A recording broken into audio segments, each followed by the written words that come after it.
Assignment दिया था आपको लास्ट टाइम, तो उसमें मैंने एक क्वेश्चन दिया था कि calculate the 16 bit count that should be loaded into the DE pair, है ना। इस DE पेयर में लोड करना है और हमें लूप डिले जो कैलकुलेट करना है वो कैलकुलेट करना है टोटल पूरे प्रोग्राम में जो लूप आए, जो डिले आएगा दैट इज ऑफ 2 सेकेंड।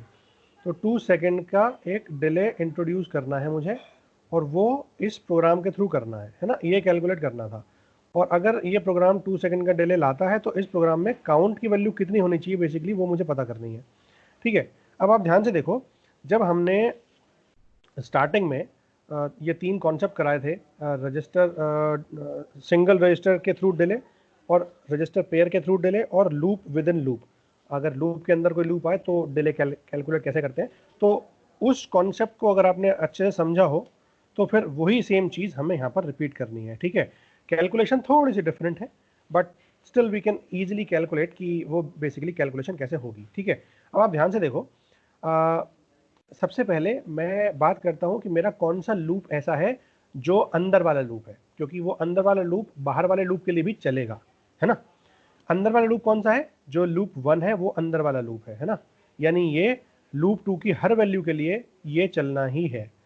ठीक है, अब आप सोचो, सबसे पहले कंडीशन में मैंने बी के अंदर क्या कराया, मैंने बी के अंदर 14 हेक्साडेसिमल वैल्यू लोड करा दी, जिसको डेसिमल में 20 भी बोलते हैं।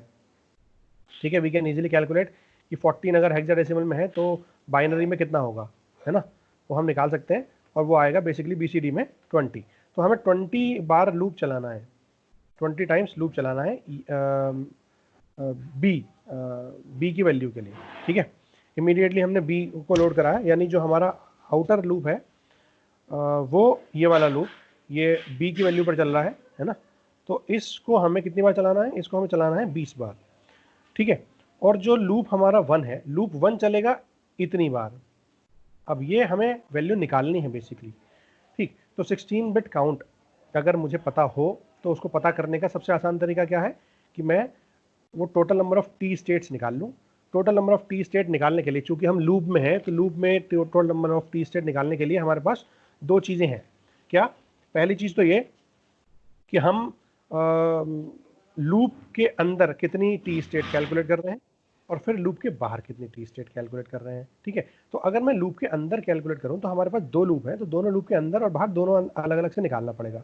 ठीक है, अब आप ध्यान से देखो, जब मैंने यहाँ पर लोड कराया तो यहाँ DE पेयर की वैल्यू काउंट हो गई। इस लाइन को एग्जीक्यूट करूंगा तो DE विल भी काउंट हो जाएगा, है ना, काउंट उसकी वैल्यू है। ठीक, और अब मैं क्या कर रहा हूँ, मैं डिक्रीमेंट कर रहा हूँ डी को, है ना। तो डिक्रीमेंट कर रहा हूँ, यानी ये लूप 1 में एक बार चला, ठीक है, ये भी लूप 1 में है, फिर मैंने उसको डी की वैल्यू को ए के अंदर मूव कराया और उसकी ऑरिंग कर दी ई के साथ, और फिर मैंने चेक करा कि क्या जंप हो रही है ना। जंप अगर होगी दैट मीन्स वो लूप 1 पे जाएगा दोबारा, और अगर नहीं होगी तो वो नीचे आएगा, है ना। ये 2 चीज़ें होनी है।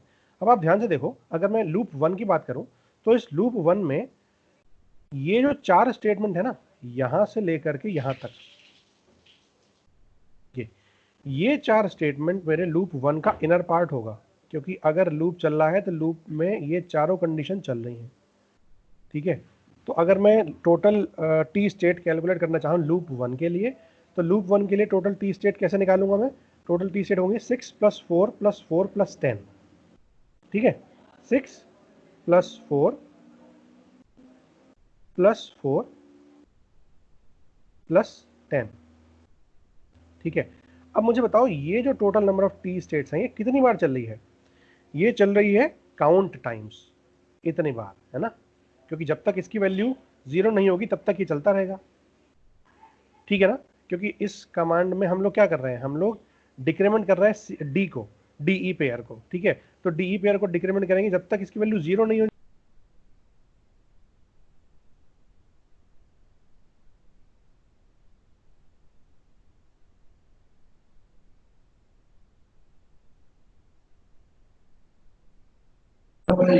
सर आपका म्यूट हो गया।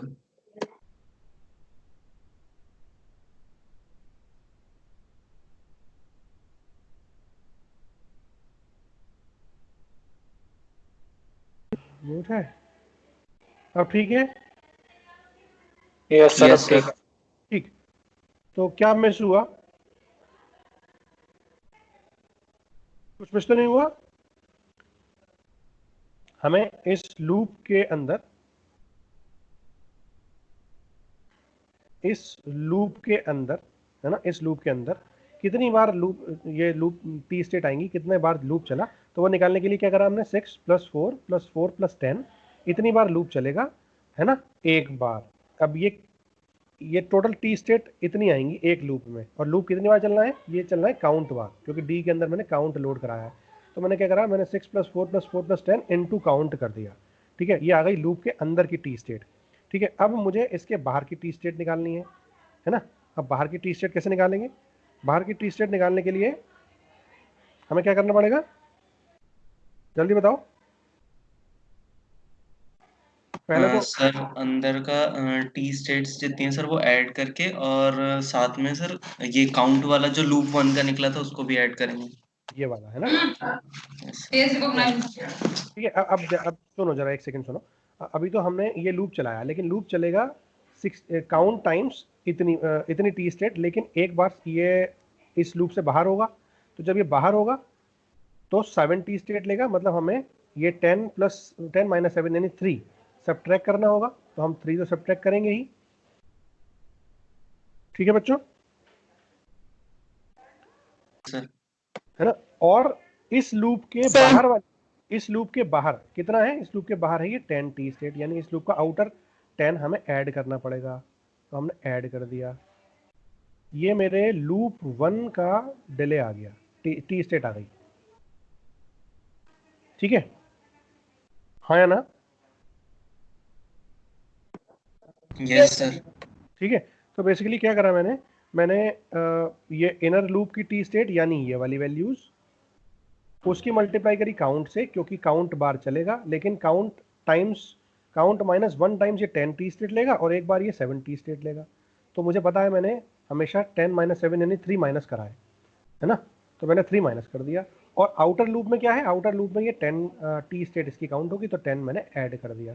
तो 10 - 3 यानी 7 हो जाएगा, यानी इसको हम लिख सकते हैं 7 प्लस कितना आएगा, 6 4 10 4 14 10 24, है ना, 24 इंटू काउंट।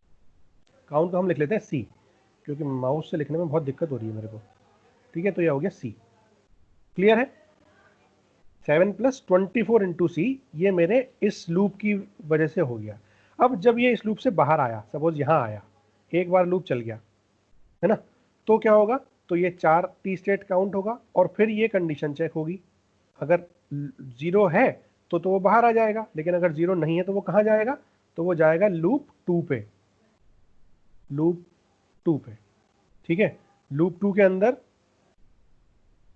वो वैल्यू फिर जाएगा। ठीक है, तो अब आप मुझे बताओ, जब लूप 2 पे जाएगा, तो यहाँ पर 4 + 10 यानी 14 टी स्टेट इसने काउंट करी। तो 14 टी स्टेट इसने काउंट करी, तो 14 टी स्टेट और काउंट होगी। तो हम क्या लिख सकते हैं कि इस वैल्यू में जो हमारी 24 इंटू सी + 7 आई थी, इसमें हमने 14 और ऐड कर दिया, है ना। अब ये 14 ऐड करने के बाद, अब ये टोटल लूप कितनी बार चल रहा है, ये टोटल लूप चल रहा है इतनी बार, लेकिन ये बी जो है 14 ये हेक्साडेसिमल में है। हेक्साडेसिमल को हमें किस में कन्वर्ट करना पड़ेगा, डेसिमल में कन्वर्ट करना पड़ेगा। डेसिमल में कितना है 20, तो हम किससे मल्टीप्लाई करेंगे, इसकी मल्टीप्लाई करेंगे 20 से। ठीक है, इसकी मल्टीप्लाई करेंगे हम 20 से, इस पूरे की मल्टीप्लाई हो जाएगी 20 से। ठीक है, 20 से मल्टीप्लाई कर देंगे। अब लास्ट बार ये चलेगा 7 टाइम्स, है ना, तो हम इस पूरी वैल्यू में से 3 सब्ट्रैक्ट कर देंगे। और सबसे पहली बार ये 7 टी स्टेट ले रहा था, तो हम इसके अंदर 7 ऐड कर देंगे। ठीक है, यस सर। ठीक, तो हमने 7 इसके अंदर ऐड कर दिया। तो 20 ऐड करने के बाद 7, यहाँ तो मैं ऐसे लिख देता हूँ, यहाँ पर 7 प्लस ये वाली वैल्यू -3, तो 7 - 3 यानी 4। मैं सीधे सीधे इस वाली वैल्यू में 4 ऐड कर दूँ, इस वाली वैल्यू में 4 ऐड कर दूँ। ठीक है, तो 7 प्लस 24 इंटू सी, ठीक है, प्लस 14 प्लस 27, ये हो गया 21, ठीक है, ऐसे लिख लो 14 प्लस 7 21, है ना। अब इस पूरे की मल्टीप्लाई हम किससे करेंगे, इस पूरे की मल्टीप्लाई हम करेंगे 20 से, 20 से, और फिर उसके अंदर हम 7 माइनस 3 यानी 4 ऐड कर देंगे, 4 ऐड कर देंगे, ठीक है। अब ये तो मेरी टी स्टेट आ गई। अगर मैं इस टी स्टेट की मल्टीप्लाई कर दूं क्लॉक पीरियड से, जो कि हमारा 0.5 माइक्रोसेकंड है, तो ये कितना है, this is multiply with 0.5 microsecond, 0.5 microsecond, ठीक है। और ये कितना होना चाहिए, ये टोटल आना चाहिए 2 सेकंड।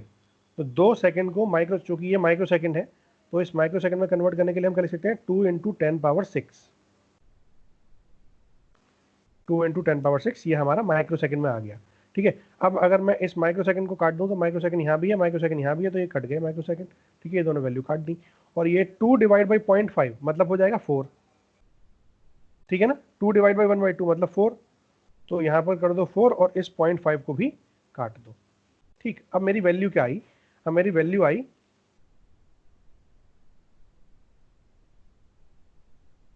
4 के आगे 6 0, 2 3 4 5 6, है ना।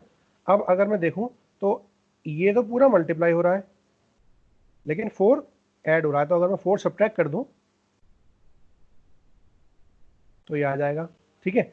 और फिर उस वैल्यू को मैं 20 से डिवाइड कर दूं, है ना, तो इस पूरी वैल्यू को मैं 20 से डिवाइड कर दे रहा हूं, ठीक है। 20 से डिवाइड करने के बाद मैं, अब मेरे पास ये बचेगा, है ना, अब ये बचेगा, तो मैं इसमें 21 सब्ट्रैक्ट कर दूं, ठीक है, यानी इस वैल्यू में से मैं 21 सब्ट्रैक्ट कर दूं, ठीक है। और अब जो वैल्यू आई, उस पूरी वैल्यू को मैं 24 से डिवाइड कर दूं, ठीक है, 24 से डिवाइड कर दिया, तो ये जो वैल्यू बची ना मेरी, ये जो value I, this value will be basically count,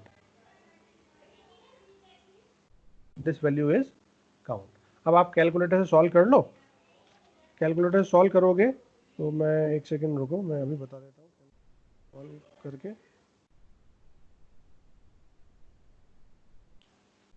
ठीक है, चेक भी हो जाएगा हाथ के हाथ कि आंसर कितना आ रहा है। 400 माइनस 4, उसको हमें डिवाइड करना है, डिवाइड करना है 20 से, तो ये वैल्यू आई इतनी, है ना, उसमें से हमें 21 सब्ट्रैक्ट करना है, ये वैल्यू आई इतनी, और फिर उसके बाद उसको डिवाइड करना है 24 से, ये वैल्यू आई 8332.45। अगर मैं 0.45 को छोड़ दूं, ठीक है, तो मेरे पास जो वैल्यू आई वो कितनी आई, 8332, ठीक। अब अगर मैं 8332 को 8332 हेक्स वैल्यू आएगी ना, या डेसिमल वैल्यू आएगी, डेसिमल वैल्यू आएगी,